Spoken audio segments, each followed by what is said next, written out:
Hello everyone, and welcome to the Midnite Power training on changes to off-grid design over the years as equipment and prices have changed. There's been a couple major shifts in the equipment for off-grid design over the past 30 years, and they've had some interesting impacts on how off-grid systems are designed. First one of these is the decrease in cost of PV. A significant decline over the last 30 years, but really especially the last 15 years. Around 2009, 2010, prices really started coming down on PV modules. In the last 5 years, but really the last 2 years, it's really accelerated. There's been a big change from lead acid batteries to lithium batteries, and that's been driven by a couple different factors, both cost and some code issues. And we've also had, in the last year or two, with them starting maybe 5 years ago, all-in-one inverters, as opposed to low-frequency, heavy 60 hertz inverters with separate charge controllers and everything wired together. So all of these have had some changes in how we design systems, some good, some bad. We're going to talk about some of these effects and how it affects how we need to think about system design. PV cost decrease. I went back through some of my old design catalogs, and that was when we actually had paper catalogs. And in 1994, that's the one I found, we were typically looking at 50 to 75 watt PV modules, a couple 100-watt options, and $5.50 to $7 per watt retail cost. Now we're looking at well over 400 watts for most of our PV modules, and retail 30 to 60 cents a watt.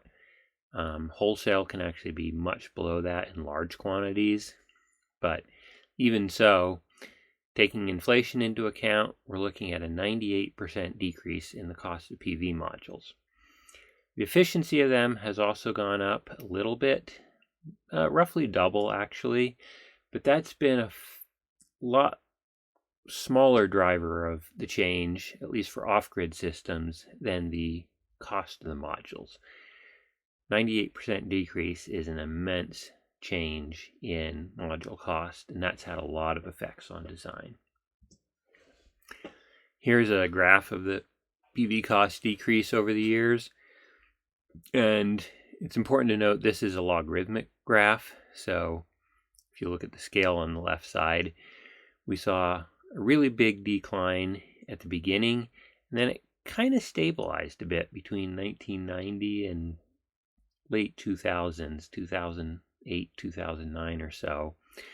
It did still drop by about half over that time period, but not as fast as in the beginning, and not as fast as it did starting around 2009 to today, where it's dropped dramatically again. We've also had some changes in battery cost, largely because of changing what kind of battery we're using. In the 90s, we were typically using flooded lead acid batteries for most systems. Some of them were using sealed batteries, but a lot of them were still using flooded batteries because of cost. Maintenance was usually done by the owner of the system, so it was kind of this cost that wasn't really accounted for. And being half the cost of sealed batteries, that's what most people used. And while you could get nice industrial flooded batteries that would last 15 plus years in off-grid service, most people used either golf cart batteries or L16 batteries, which had around a 5-year life. Some people could get 8 years out of them, but not very long. Now, jump to today, we're typically using 15 to 20 year expected life lithium iron phosphate batteries, and we can also use a lot higher percentage of the stored power. 80% is quite usable regularly and still get that long lifespan. With the lead acid batteries, you could use 80% occasionally, but if you're using more than 25 to 30% overnight in an off-grid system, you're going to have far reduced lifespan. So if we look at just direct costs of a golf cart battery versus our lithium iron phosphate battery, we're looking at 50% more than our typical 1994 battery, even counting for inflation. But a more accurate comparison is comparing it to that 15-year lifespan industrial lead-acid battery and taking into account the fact that we can use a lot more capacity regularly. When you look at that, we're actually looking at a 50 to 70% decrease in battery storage cost compared to an equivalent performance battery back then. So that's a major change in ability to store power, and also thinking of the battery as similar lifespan to the rest of the system, whereas in 1994, batteries were I want to say disposable, but they were definitely a regular maintenance item. You expected to replace them many times before you ran out the lifespan of your rest of your equipment. Now that's not the case, and that changes some things how we design. Inverters, they've decreased a bit, but the big change here has been bigger inverters and better quality power.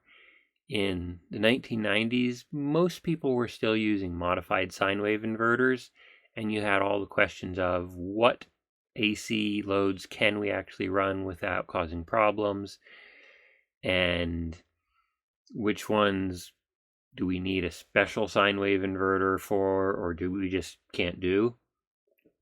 By the mid-2000s, the modified sine wave inverters were on the way out. A lot of sine wave options were available. So that changed a while ago, but the size has been slowly creeping up, and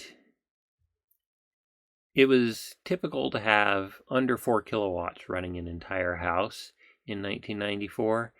Now we regularly have 6 to 12 kilowatt all-in-one inverters, and maybe even multiples of them for running a house. That's because we're running a lot more loads than we used to, and we'll talk a little bit more about that later.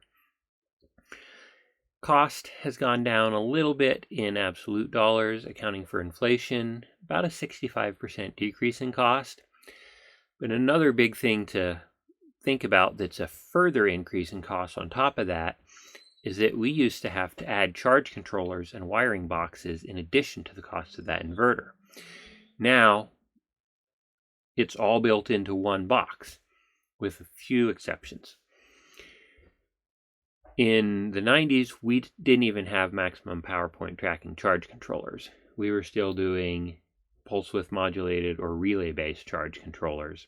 In the early 2000s, we got maximum power point tracking charge controllers and started seeing more expensive charge controllers because we added the MPPT, but also ability to run higher voltage arrays, and you could really increase the array size without going to really obnoxious wire sizes.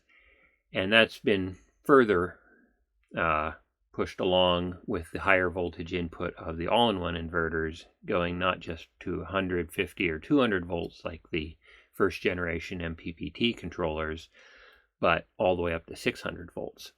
So that's another thing that allows larger arrays in addition to the cheaper array size, is wiring becomes easier for higher power arrays when we can go to higher voltage. In 1994, we were typically doing 12 or 24 volt battery banks. Even a 50-foot run to the array was pretty significant, especially if you started getting up to, say, a 1 kilowatt array.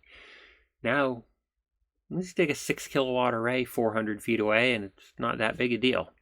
So that's a big change in the equipment there that's in addition to this drop in the inverter cost because of how we're doing the all-in-one inverters. 1994, typical system size. Of course, there's nothing such as typical, but you've got a full range and kind of like the most common in the middle might be around a kilowatt or a little bigger array, 8 L16 batteries for about 10 kilowatt hours of usable storage, maybe a 2500 watt inverter, and not that high a daily load. We tried to push as many loads as possible off onto non-electric or propane or other things rather than using electricity, just because it was so expensive. That 1200 watt array might still be 70-80% of the cost of this entire system. Now, our average system size, again, it still varies all over the place, kind of an average might be a 10 kilowatt array, 50 kilowatt hours of lithium storage, and a 10 kilowatt all-in-one inverter. And much higher daily load because we're doing a lot more things, and that larger array and that larger inverter size and more storage allows us to do that. That's usually a good thing, but there are a couple drawbacks to that we'll discuss. Benefits of cheaper PV. Big one was fewer undersized arrays. We used to have so many undersized arrays for what was really required. You did all the calculations and then realized that that was a really expensive PV array at $7 a watt. So you're like, well, we can go a little smaller. Maybe we'll save up some money to add on later, and we'll just run the generator more if we end up using more. So there was a lot of arrays that really weren't as large as they needed to be. We can run a lot more off-grid. That means taking more of the load off of propane and non-electric uses and saying, look, we can do that with electricity now. PV on sunny days is now the cheapest generation source available. About 1/10 the cost of just fuel for a backup generator. Now on a cloudy day, that's not always the case, and if you've got to store it in batteries, it gets more expensive. So we still do need generators in off-grid systems, but we can do a lot more with the PV just because it's so cheap compared to how it used to be. We can design systems with a lot less generator runtime. You still do need a generator sometimes, but less than previously. And one of the reasons is that we can now size arrays for cloudy days. Say a day where we've got 20% of full irradiance. That's a nice overcast day, but not super dark and raining. Some climates have a lot of days like that. Instead of just discounting those days as zero solar production days and only looking at the sunny days, we can size an array and say, look, we're going to size it so on a cloudy day, we still fully charge and cover that day's load. And that's just because PV has gotten so cheap. Benefits of lithium batteries. The big one is much higher cycle life. And we talked a little bit about this already, but here's some numbers.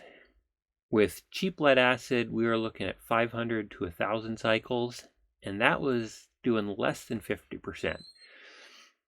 If you did all the way to 80%, even less cycles. A really good lead acid battery might be 4,000 cycles to 50%, and those are the ones that were getting you 15 or 20 years off grid. But that's still less than half of the cycle life of a typical lithium battery.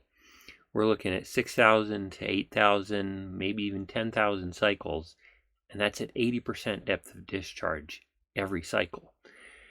So just way higher cycle life with lithium batteries. In addition, they're lighter, there's no maintenance, there's no watering, there's no corrosion issues. Those were constant issues with lead acid batteries.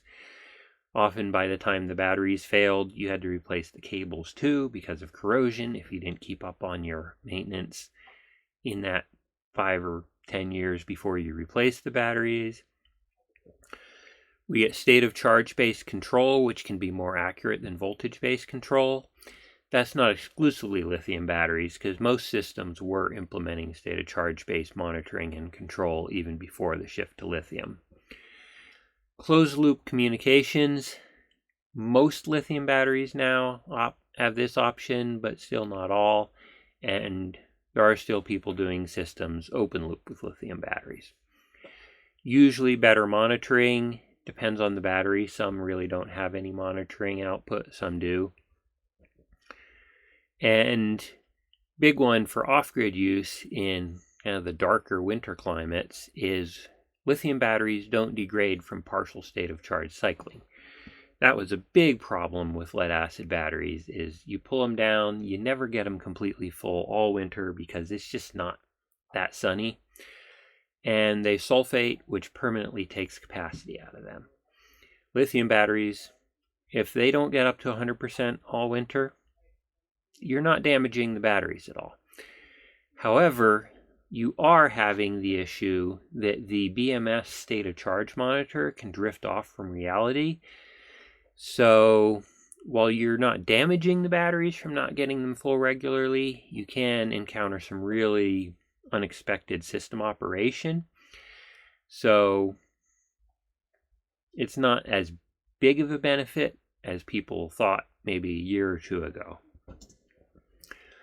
Benefits of the all-in-one inverters. Big one is higher power ratings. Another big one is high voltage PV arrays.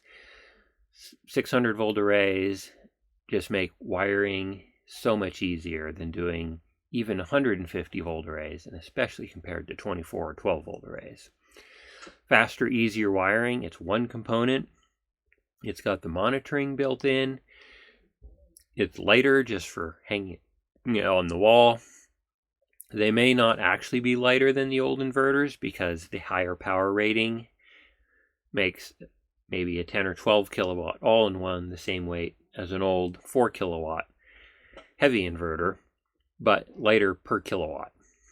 Sometimes more efficient, not always. We'll talk a little bit about some of that. Some of the issues that have caused by these three major changes is cheap PV means we can run way higher loads than we used to be able to, which means we find other things that are now taxed a lot higher than they used to be. We never used to be able to really overheat large inverters because we didn't have the PV array or battery bank to run that inverter flat out for 5-6 hours straight. Typically, if we had a 4 kilowatt inverter, that was for starting the well pump and maybe running a couple heavy loads that were fairly short-term loads because we couldn't withstand the kilowatt hour usage of a long-term heavy load. Now, we've got cheap PV. We can run a 10 kilowatt inverter at 10 kilowatts for 8 hours a day sometimes, running heavy dump loads and charging larger battery banks, which means thermal issues with some of the equipment is showing up that didn't used to show up. We're getting lax with our load calculations. Back 30 years ago, every off-grid system, we had a whole spreadsheet or a paper table filled out with a calculation for every load and how much it drew and how long it was going to run. And that was really the basis of doing the system design. Now you see a lot of estimates and saying, yeah, one all-in-one and throw 10 kilowatts of array on it without really doing a load calculation. And it's still possible if you throw enough loads on a house, which is very possible, to overload even large systems. I see systems with 3-4 all-in-ones that are still being run way harder than some of these old systems with a 4 kilowatt inverter. And if you haven't really done your load calculations and sized it, you end up with situations where you're starting the generator partway through the night because the batteries aren't even big enough to make it till morning, or you're starting the generator on the first cloudy day, not even making it through one cloudy day. Things like that, where a load calculation, really taking into account all these extra loads we're adding, could have helped. Over paneling, that's where we put, say we've got an inverter that can take 12 kilowatts of input. We might put 18 kilowatts of PV array on there. And that means that during good sunny weather, we're just clipping a lot of that power. Is this a problem or is this good? This means we can oversize that array And on a cloudy day, it's still producing a usable amount of power. So that's a good aspect of it. But if you don't realize that it can't process that full amount of power coming in from the PV array on a sunny day, you may be thinking, I've got an 18 kilowatt array, but I'm never getting more than 12 out of it because that's the maximum my inverter can process. So there's both ways on this. It can be good in that it allows us to oversize arrays for cloudy day production, but it can be bad if we don't realize how much clipping we're getting and we're in a sunnier climate where we could be using that. Cheap PV also entices us to run loads that aren't very efficient or smart. However, that's a little more complicated than it first appears. You look at something like an electric water heater.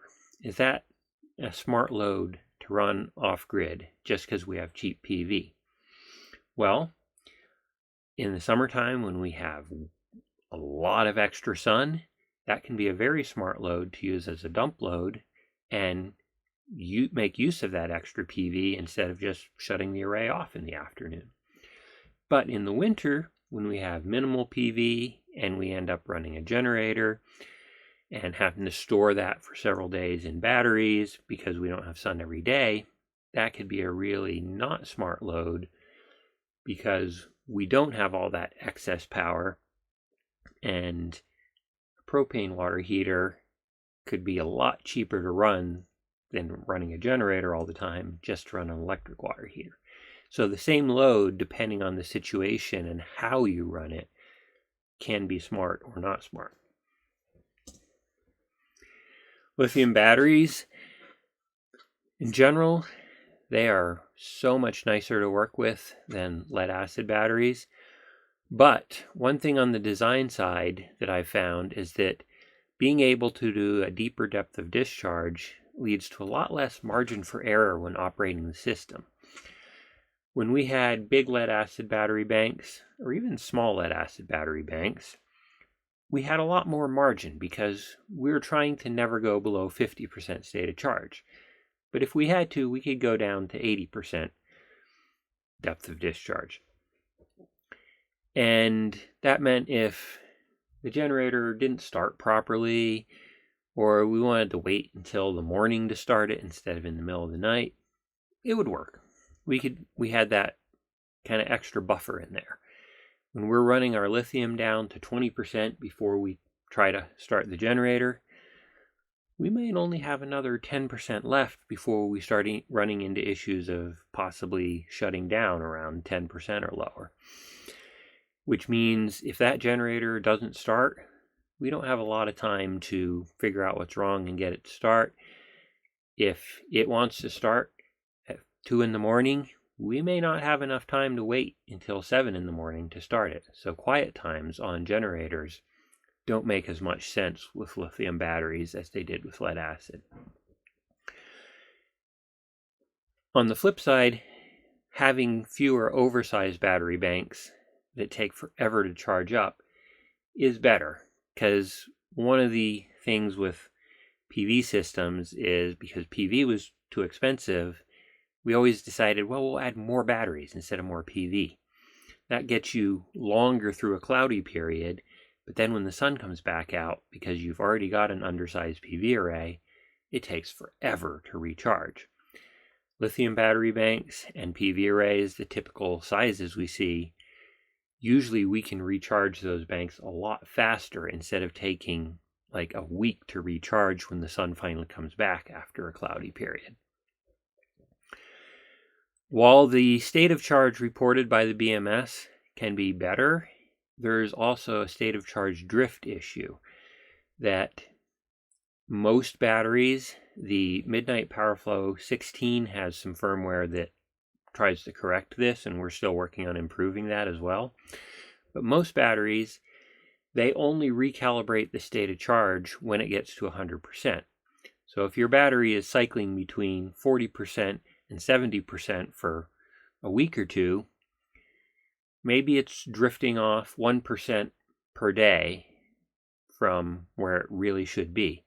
That's 14% off, after 2 weeks of doing that, where it hasn't gotten to 100% to recalibrate. Now you discharge it to 15%.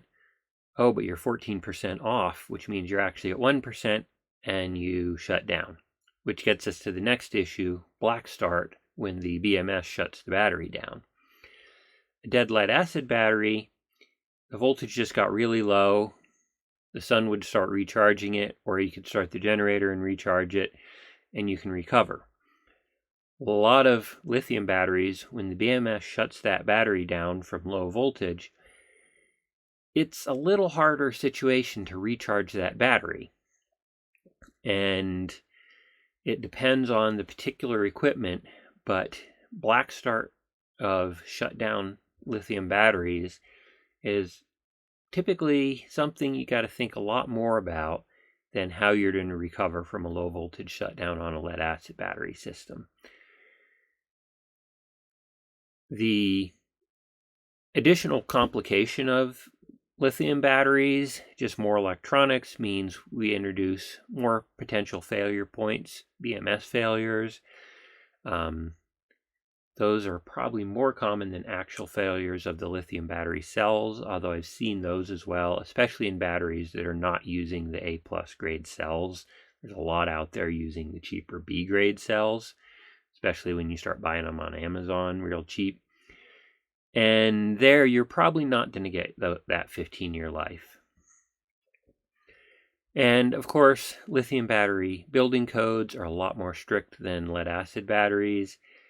The UL 9540 listed batteries, I don't currently know of any fires caused by them where a battery has spread beyond the actual cabinet of the battery. But there have been a lot of very high profile fires from cheap mobility devices using NMC type lithium batteries, a more volatile chemistry, and really cheap manufacturing.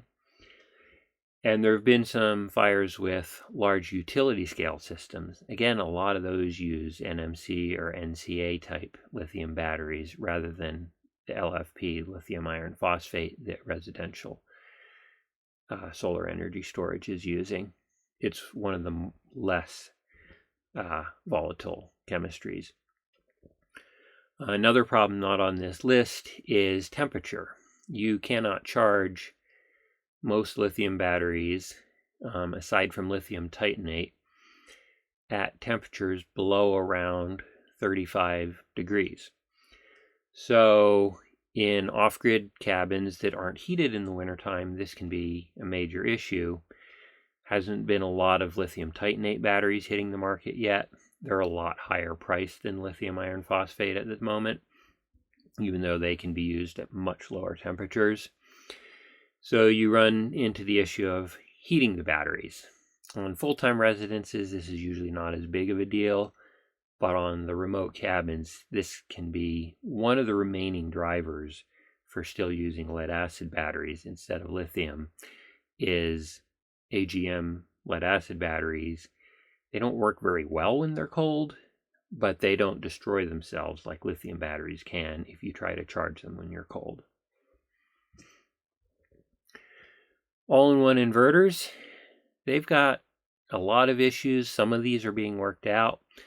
One of the big issues when they were introduced was poor surge performance, especially the 120-240 split phase ones could not handle surge on one phase at a time.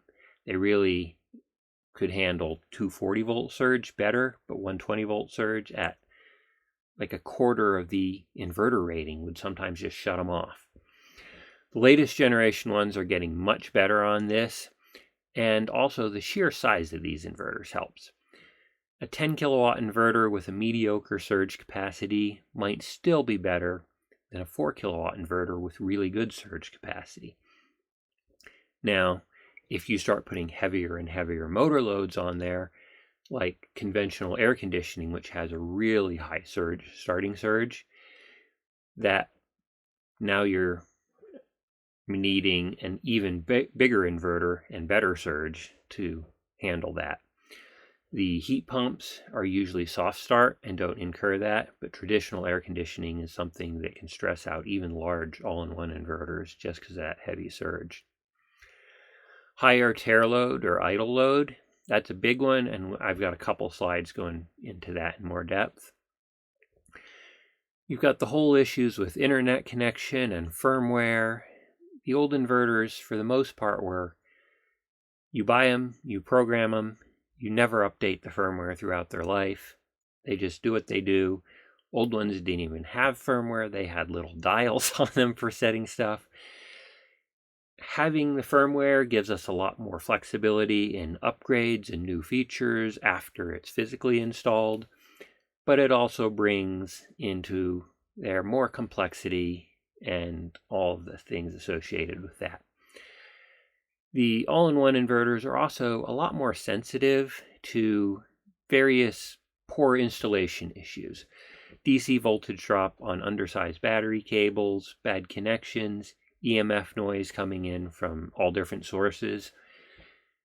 Part of that is that a lot of the older inverters were not as strict on really having nice 60 hertz, 120 volt output power during surges. If you looked at the voltage waveform on some of the common off-grid inverters from 15 years ago, during a heavy surge, it was nowhere near 120 volts for several cycles, maybe 10 cycles before it would come back up. The all-in-ones are really trying to generate much more quality output power, but that comes at the expense of really needing high battery voltage on the input, which means no overlength, undersized cables, and being more sensitive to EMF noise. And that's why we've got these various toroids in the all-in-ones that you probably are not used to using on, say, an old Outback inverter, because they're a lot more sensitive to things. It's better output power, but I mean, we got along fine with the other ones, I guess. But that's just something to know, that they're a lot more sensitive. When the all-in-ones first came out, I felt really limited by not having a separate charge controller. I had to design it for just what MPPTs were included. The first all-in-ones often had pretty limited MPPT inputs. The current generation of them, I find that it's generally more than I need, so that's not as much of a limit as it used to be. Big one is that even though almost everything's included, when we're doing an off-grid system, we still want to be able to power the house directly from the generator, just in case something goes wrong with the inverter. It may not happen once in 10 years, but that one time that it does happen, that's when you wish you could just start the generator and power the house while you're servicing the inverter. So we still need a manual bypass going to the loads, and that's going to be an additional box to wire in, even though everything else is built into that all-in-one. They can be a little pickier about generators. Often this is just that they're bigger and they need bigger generators to operate well. The portable generators, there's very few of them that are really large enough to work with the big all-in-one inverters, 10 kilowatts and larger. You kind of really need a 15 to 20 kilowatt generator in the real world to work well with that inverter. So using these portable 6 to 8 kilowatt generators is doable, but it's not recommended. It's just not a good match with that big of an inverter.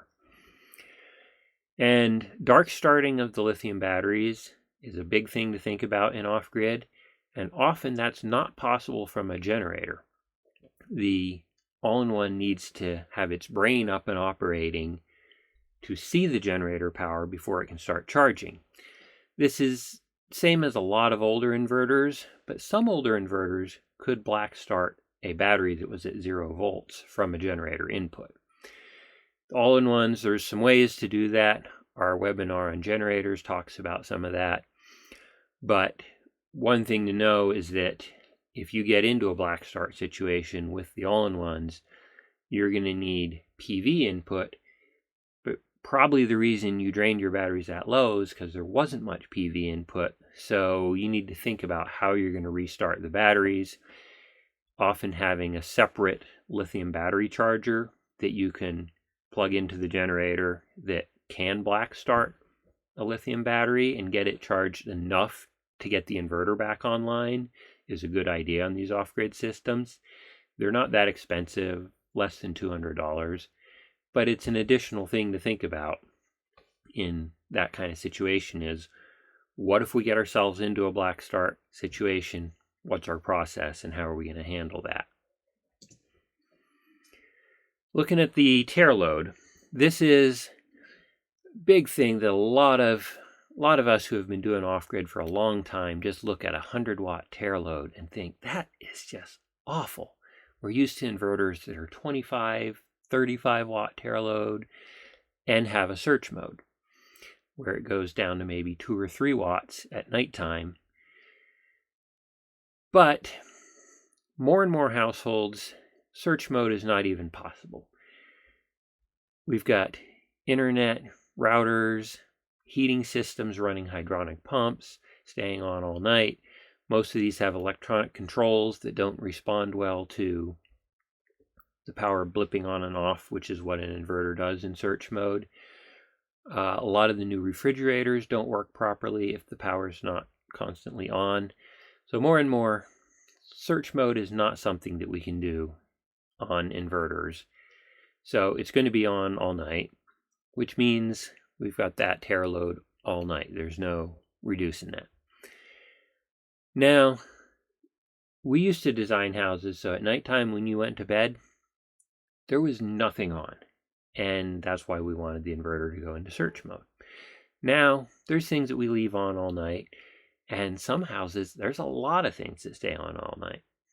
And I've seen anywhere from 100 watts just from the house to, I had one that 900 watts was when everything that, like the things you use and turn on and off during the day, were off. That was 900 watts, just the load of the routers, the internet, the control systems for heating and various other things that just stayed on all the time.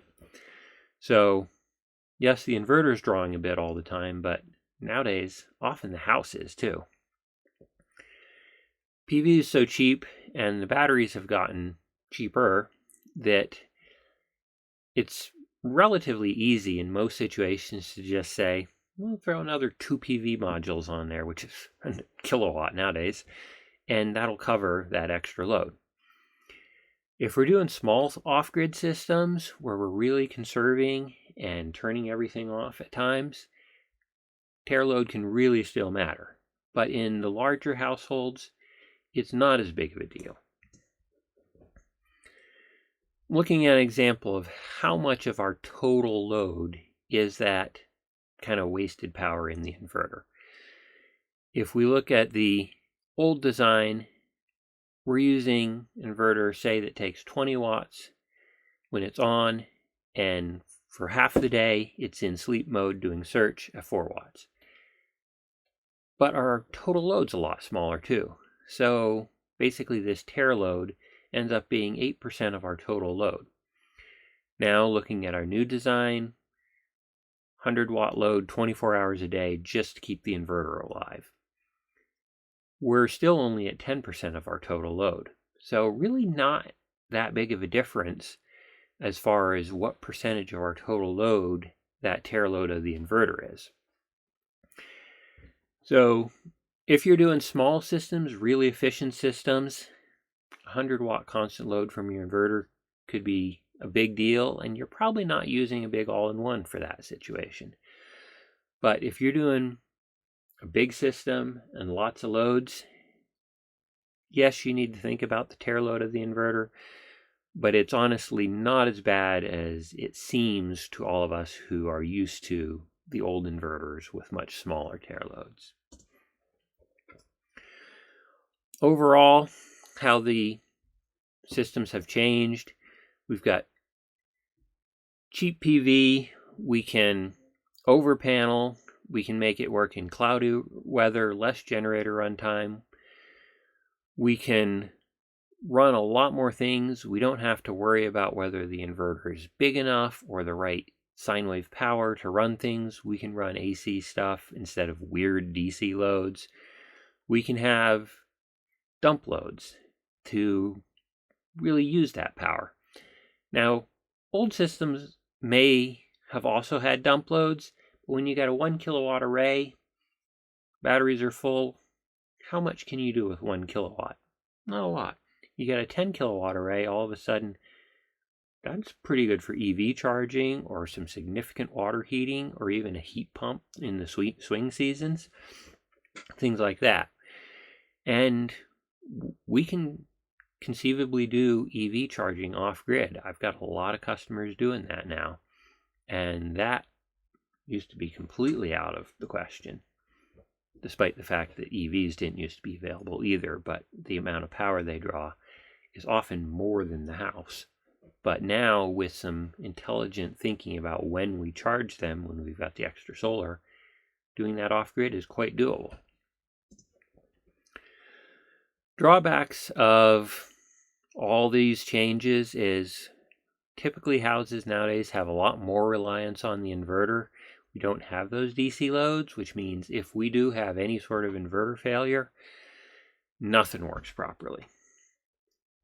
Back, especially in the 80s, it's like the inverter was for 1 or 2 loads often, and everything was DC. Then in the 90s, we started doing more and more AC loads, and really by the 2000s and 2010s, we'd really shifted to mostly AC loads, which is good for like using conventional stuff, but I would say a little less on the reliability side. There's been a lot less attention to efficiency and what we should run from PV. And the thing is, PV is so cheap that we can run a lot, but a lot of people don't think about, well, what about during the cloudy periods or overnight off-grid? Is this also a good load to run off-grid then? Because that incurs a lot more cost from batteries or generator backup than just daytime PV operation. This is not just because of the equipment changes, but overall, I feel like off-grid customers are getting a lot lazier on system operation. It used to be that you always paid attention to your battery state of charge and what the weather forecast was, and now so many people are just, oh, it just does everything, and the generator automatically comes on if it doesn't. A lot less paying attention to what's really going on with the system. And from the installer side, we're getting lazy on the system design, not doing the full load analysis and really figuring out what's the proper size battery and proper size array for the load, just doing some averages and saying, well, this is kind of my typical system I do without looking at the details. And you can get in trouble with that if there's some weird loads that are much different than you were thinking of, and the system's, even though much larger, is still not appropriately sized. Because we're cutting it a lot closer on the operation with batteries that we can drain down a lot more, there's more chances of complete failure, that black start of the lithium batteries, if we misjudge the battery state of charge. Older designs, usually poor operation, involved damaging the batteries and having shorter battery lifespan, which was kind of this hidden problem. It wasn't seen as a failure because, well, the lights stayed on, and yes, I sulfated the batteries, but I didn't realize I was doing that. Now it's a lot more obvious because the battery will protect itself, but at the expense of shutting the whole system down and requiring a manual restart, which is more complicated. And just systems are pickier, like we went over.